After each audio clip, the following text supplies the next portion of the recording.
Welcome to Star-Crossed Kings. This is going to not be any rain, in fact. Unfortunately, OMG Pop forfeit.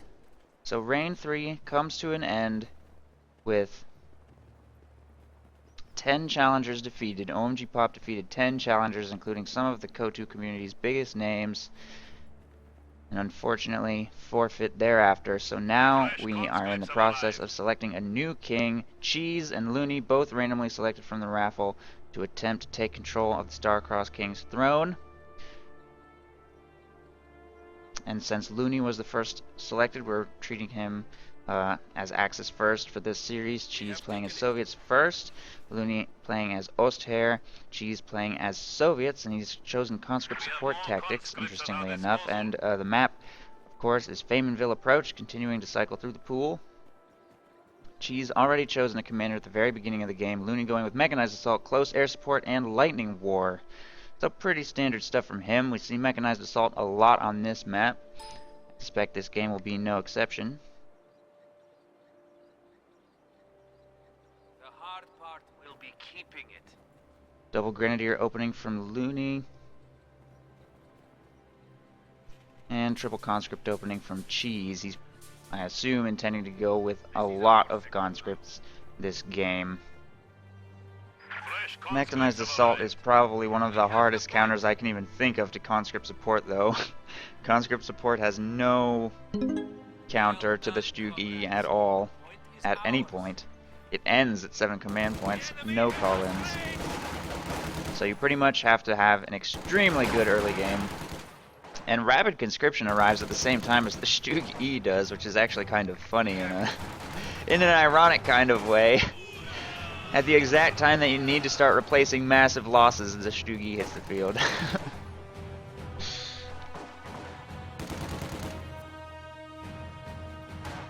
So, I don't know. Close air support probably also quite good against conscript support. Well, maybe not actually. We've seen in Star-Crossed casts that the anti-infantry strafe is completely negated by Hit the Dirt.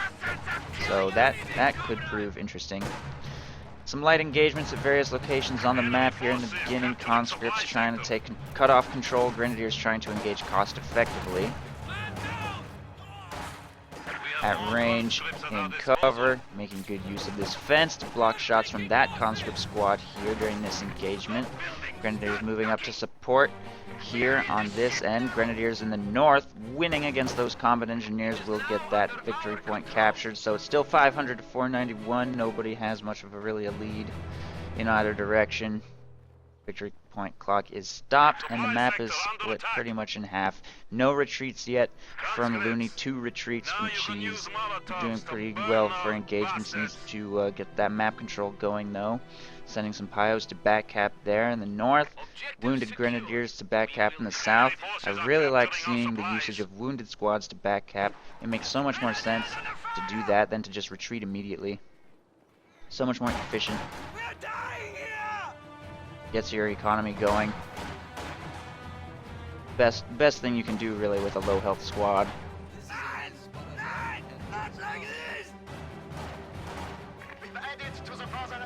Pyos take control of that strategic point. This one gets grabbed by the Grenadiers. Similarly, the Soviet players taking control of the north and south strategic points with conscripts. Moving to take the south VP and center VP now. Grenadiers set up in cover right here, and with a mortar set up behind them to start bleeding some of these Soviet infantry formations. Flamethrower on the flank could be a serious problem. That squad has to retreat. Both of these squads will be forced to retreat, and that's definitely a lost engagement. Mortar setting up here in the base. Might be able to get a couple good shots off if he can convince those troops to hold still for long enough. But he cannot. Mortar's in a little bit of danger. The base bunker will probably start firing on that flamethrower if it exposes itself. But it's going to continue circling around towards the north to take control of this fuel here. And the Soviet player is now taking control of almost the entire map, while the Ostherr is busy reinforcing here in the base, continuing to focus on engaging cost effectively rather than worry too much about map control here at the very beginning. Conscripts making their way over there towards the right side. Pyos trying to slow the victory point bleed. They don't want to let a triple cap go for too long. Molotov tossed over the green cover wall. Does a little damage to those Grens. The enemy is They're taking going to our retreat, territory. overwhelmed by superior numbers. Conscripts in the south may try and slow down the austere economy a little bit right there. Grenadiers continue to make their way out of the base. 4 squads of Grenadiers in addition to the mortar. Mortar has yet to even really hit anything. She's generally keeping on the move, not clumping his units in cover, not giving that mortar any opportunities to inflict lots of damage. Molotov getting tossed, will be dodged. 1 crit, nice mortar hit right there on the squad, takes out about 1/3 of its health. Grenadiers moving up to fire from range. Out of contact. Meanwhile, the piles in the north will be forced away by conscripts, and the cutoff has been taken as well. Your predecessor died a hero. Nice merge on the flamethrower to turn that engagement. Those Grenadiers will be forced to retreat. These Grenadiers in the house not doing a whole lot better. No doctrine selection from Looney yet, who continues to struggle to get fuel coming in. He's trying to restore his cutoff now, but it looks like his fuel's going to fall as soon as he gets that cutoff back under control. Hit the dirt on the conscripts to give them some defensive bonuses. That mortar might land on their heads though, and if it does, they'll be forced to retreat. So far, no lucky hits. There goes their potential cover. Grenadiers from the building will be forced away. Conscripts here south of the base going to get pushed away by reinforcing Grenadiers. Still no medic station, so Looney continues to have to work with wounded squads. Although he's got the munitions for a medic station, he's also got the munitions for some LMG upgrades if he were to choose to do that. I feel like he may have taken tier 2 a little early. Against conscript support, it can make sense to just go 5, maybe 6 Grenadier squads or more machine guns, more tier 1. Unlike against US forces, you are not pressured into getting a quick anti-tank gun. In fact, I'm not entirely sure he's going to need an anti-tank gun at all this game against conscript support tactics, depending on whether or not he even tries to tech up or just tries to seal the game before 7 command points with really heavy conscript-based play. He's gone with 5 squads of cons and 2 flamethrowers before spending some manpower. On base upgrades, we've got Field Infirmary and Molotov, no AT grenades yet. Tier 2 will give him access to the half-track, of course. We know half-track is a very nice thing to have against conscript spam. As you can reinforce out of the half-track on the field, win engagements, push those conscript blobs off the map.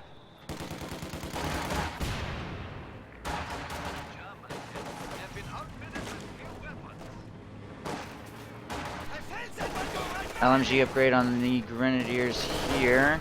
Molotov gets tossed, but I don't think it's even in range to do much of anything. And with the half-track moving up, all of those conscripts will be forced to retreat. The munitions and fuel here in the south are falling back into Looney's control.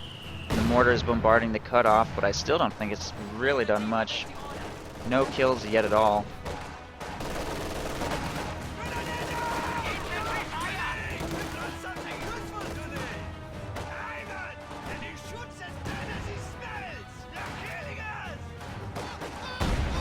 Molotov takes out 1 Grenadier right there. All 3 of these squads down to 3 men. They should be able to continue reinforcing out of the half-track here.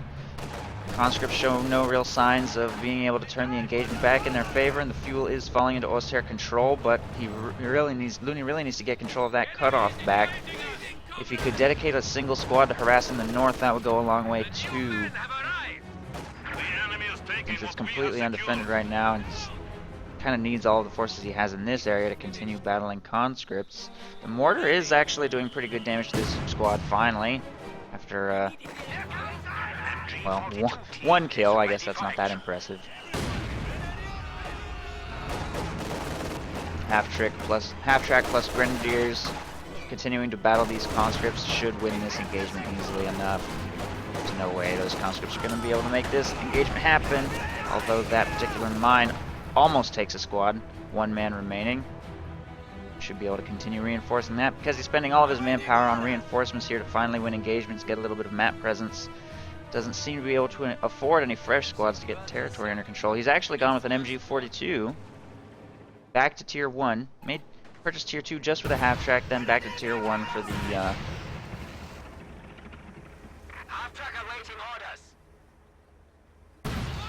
MG42. A lot of flares being triggered by Grenadiers or the half-track or whatever, giving Cheese lots of vision. Our territory is falling You can see over here with this flare, you can see this general area. He has a lot of knowledge about his troops moving. That's a bug. Permanent crawler bug, but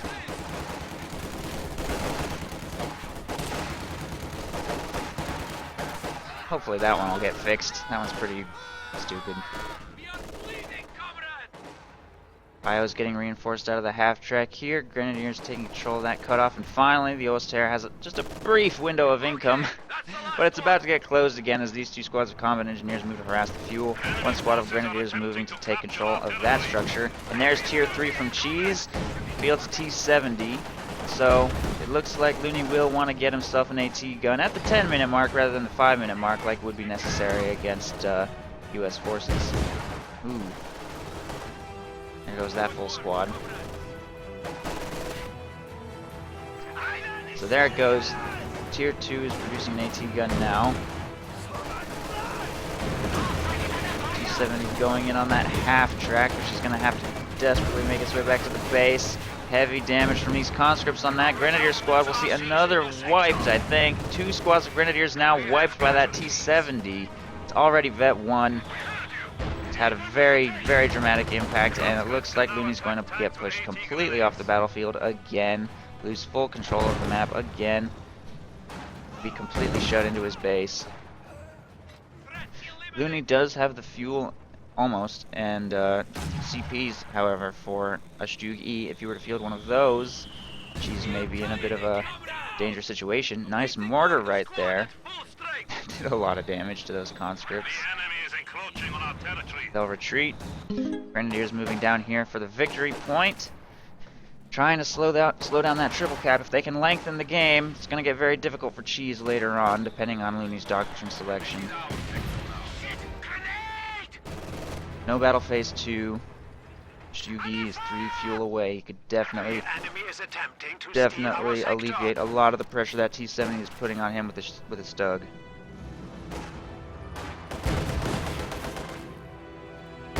We might be looking at another squad wipe over here.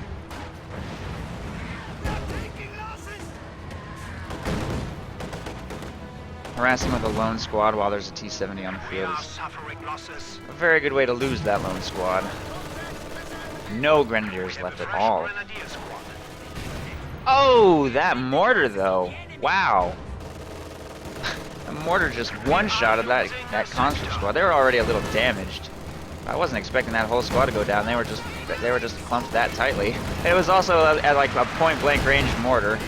Incendiary artillery being dropped on the AT gun here, and that looks like it might get cleared out. AT gun does land one shot. Machine gun taking heavy damage. That gets wiped. Mortar's probably up next.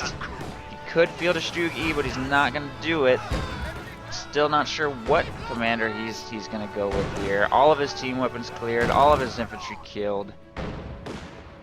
Not looking too good. And Looney will concede. He had the resources for a Stug. But I guess that's just didn't occur to him, or that wasn't the route he wanted to take this game. I don't know. I feel like that could have been a huge turnaround if he got that on the field. That's not what he decided to do though, and that will conclude the game. Cheese wins with conscript support. Good game. Allies win. Short break, and we will get into game 2.